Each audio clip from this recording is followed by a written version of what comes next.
ओम नमो भगवते वासुदेवाय नमः।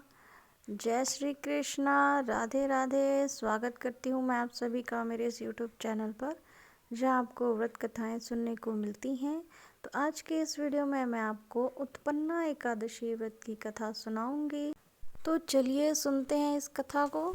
सूत जी कहने लगे कि हे ऋषियों, इस व्रत का वृतांत और उत्पत्ति प्राचीन काल में भगवान कृष्ण ने अपने परम भक्त युधिष्ठिर से कही थी, वही मैं तुमसे कहता हूँ। एक समय युधिष्ठिर ने भगवान से पूछा था कि एकादशी का व्रत किस विधि से किया जाता है और उसका क्या फल मिलता है। उपवास के दिन जो क्रिया की जाती है, आप कृपा करके मुझसे कहिए। यह वचन सुनकर कृष्ण जी कहने लगे, हे युधिष्ठिर, मैं तुमसे एकादशी के व्रत का महात्म्य कहता हूँ, सुनो। सर्वप्रथम हेमंत ऋतु में मार्गशीर्ष कृष्ण एकादशी से इस व्रत को प्रारंभ किया जाता है। दशमी को सायंकाल भोजन करने के बाद अच्छी प्रकार से दातुन करके, ताकि अन्न का अंश मुंह में ना रह जाए। रात्रि को भोजन कदापि ना करें, ना अधिक बोलें। एकादशी के दिन प्रातः 4 बजे उठकर सबसे पहले व्रत का संकल्प करें। इसके पश्चात शौच आदि से निवृत्त होकर शुद्ध जल से स्नान करें। व्रत करने वाला चोर, पाखंडी, परस्त्रीगामी, निंद्रक, मिथ्याभाषी तथा किसी भी प्रकार के पापी से बात ना करें। स्नान के पश्चात धूप, दीप, नैवेद्य आदि 16 चीज़ों से भगवान का पूजन करें और रात को दीपदान करें।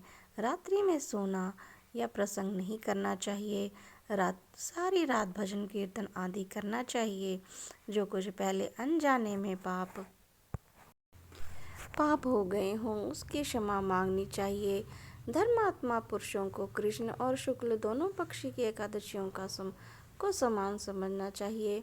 जो मनुष्य ऊपर लिखी विधि के अनुसार एकादशी का व्रत करते हैं, उन्हें शंखोद्वार तीर्थ में स्नान करके भगवान के दर्शन करने से जो फल प्राप्त होता है, वह एकादशी के व्रत के 16वें भाग के भी समान नहीं है। व्यक्तिपात के दिन दान देने का लाख गुना फल होता है। संक्रांति से 4 लाख गुना तथा सूर्य चंद्र ग्रहण में स्नान दान से जो पुण्य प्राप्त होता है, वही पुण्य एकादशी के दिन व्रत करने से मिलता है। अश्वमेघ यज्ञ करने से 100 गुना तथा 1 लाख तपस्वियों को 60 वर्ष तक भोजन कराने से 10 गुना, 10 ब्राह्मणों अथवा 100 ब्रह्मचारियों को भोजन कराने से 1000 गुना पुण्य भूमि दान करने से होता है। उससे 1000 गुना पुण्य कन्यादान से प्राप्त होता है। इससे भी 10 गुना पुण्य विद्यादान करने से होता है। विद्यादान से 10 गुना पुण्य भूखे को भोजन कराने से होता है। अन्य दान के समान इस संसार में कोई कार्य नहीं है जिसे पितर और देवता दोनों तृप्त होते हैं, परंतु एकादशी के व्रत का पुण्य सबसे अधिक होता है। 1000 यज्ञों से भी अधिक इसका फल होता है। इस व्रत का प्रभाव देवताओं को भी दुर्लभ है। रात्रि को भोजन करने वाले को उपवास का आधा फल मिलता है और दिन में एक बार भोजन करने वाले को भी आधा फल ही प्राप्त होता है। जबकि निर्जल व्रत रखने वाले का महात्म्य तो देवता भी वर्णन नहीं कर सकते।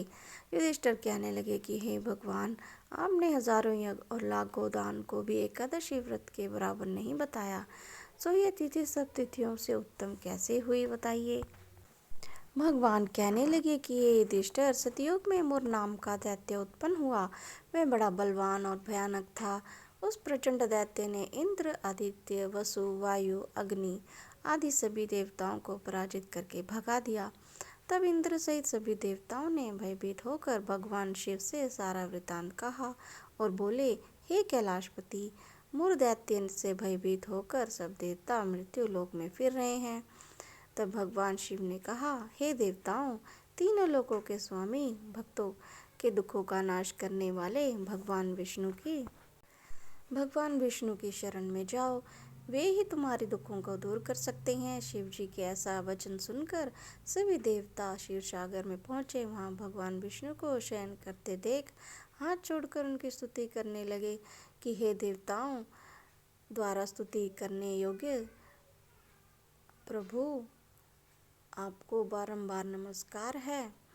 देवताओं की रक्षा करने वाले मधुसूदन, आपको नमस्कार है। आप हमारी रक्षा करें। दैत्यों से भयभीत होकर हम सब आपकी शरण में आए हैं। आप इस संसार के कर्ता, माता पिता, उत्पत्ति और पालन करता हैं और संहार करने वाले हैं। सबको शांति प्रदान करने वाले हैं। आकाश और पाताल भी आप ही हैं। सबके पितामह ब्रह्मा, सूर्य, चंद्र, अग्नि, सामग्री, होम, आहुति, मंत्र, तंत्र, जप, यजमान, यज्ञ, कर्म, कर्ता, भोक्ता भी आप ही हैं। आप सर्वव्यापक हैं। आपके सिवा तीनों लोकों में चर तथा अचर कुछ भी नहीं है। हे भगवान, दैत्यों ने हमको जीतकर स्वर्ग से भ्रष्ट कर दिया है और हम सब देवता इधर उधर भागे भागे फिर रहे हैं। आप उन दैत्यों से हम सबकी रक्षा करें। इंद्र के ऐसे वचन सुनकर भगवान विष्णु कहने लगे कि हे इंद्र, ऐसा मायावी दैत्य कौन है जिसने सब देवताओं को जीत लिया? उसका नाम क्या है? उसमें कितना बल है और किसके आश्रय में है तथा उसका स्थान कहाँ है? यह सब मुझसे कहो। भगवान के ऐसे वचन सुनकर इंद्र बोले, भगवान, प्राचीन समय में एक नाड़ीजंग नामक राक्षस था। उसके महापराक्रमी और लोक विख्यात मुर नामक का एक पुत्र हुआ। उसकी चंद्रावती नाम की नगरी है। उसी ने सब देवताओं को स्वर्ग से निकालकर वहां अपना अधिकार जमा लिया है। उसने इंद्र, अग्नि, वरुण, यम, वायु, ईश, चंद्रमा, नैऋत्य आदि सभी स्थान पर अधिकार कर लिया है। सूर्य बनकर स्वयं ही प्रकाश करता है, स्वयं ही मेघ बन बैठा है और सबसे अजय है। हे असुर निकंदन, उस दुष्ट को मारकर देवताओं को अजय बनाइए। यह वचन सुनकर भगवान ने कहा, हे देवताओं, मैं शीघ्र ही उसका संहार करूंगा। तुम चंद्रावती नगरी जाओ। इस प्रकार कहकर भगवान सहित सभी देवताओं ने चंद्रावती नगरी की ओर प्रस्थान किया। उस समय दैत्य मुर सेना सहित युद्ध भूमि में गरज रहा था। उसकी भयानक गर्जना सुनकर सभी देवता भय के मारे चारों दिशाओं में भागने लगे। जब स्वयं भगवान रणभूमि में आए तो दैत्य उन पर भी अस्त्र शस्त्र आयुध लेकर दौड़े। भगवान ने उन्हें सर्प के समान अपने बाणों से बींध डाला। बहुत से दैत्य मारे गए, केवल मुर बचा रहा। वह अविचल भाव से भगवान के साथ युद्ध करता रहा। भगवान जो भी तीक्ष्ण बाण चलाते वह उसके लिए पुष्प सिद्ध होता। उसका शरीर छिन्न भिन्न हो गया, किंतु वह लगातार युद्ध करता रहा। दोनों के बीच मल्लयुद्ध भी हुआ। 10,000 वर्ष तक उनका युद्ध चलता रहा, किंतु मुर नहीं हारा। थक कर भगवान बद्रिकाश्रम चले गए। वहाँ हेमवती नामक सुंदर गुफा थी। उसमें विश्राम करने के लिए भगवान उनके अंदर प्रवेश कर गए। यह गुफा 12 योजन लंबी थी और उसका एक ही द्वार था। विष्णु भगवान वहाँ योग निद्रा की गोद में सो गए। मुर भी पीछे पीछे आ गया और भगवान को सोया देखकर मारने को उद्यत हुआ। तभी भगवान के शरीर से उज्जवल कांतिमय रूप वाली देवी प्रकट हुई। देवी ने राक्षस मुर को ललकारा, युद्ध किया और उसे तत्काल मौत के घाट उतार दिया।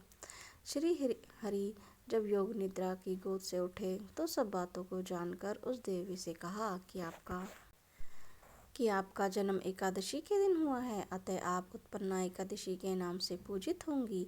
आपके भक्त वही होंगे जो मेरे भक्त होंगे। तो बोली एकादशी माता की जय हो, श्री हरि विष्णु की जय हो। तो ये थी उत्पन्ना एकादशी की व्रत कथा।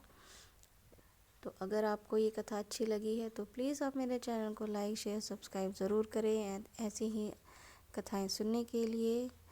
और कमेंट में जय श्री हरि विष्णु अवश्य ही लिखें। धन्यवाद।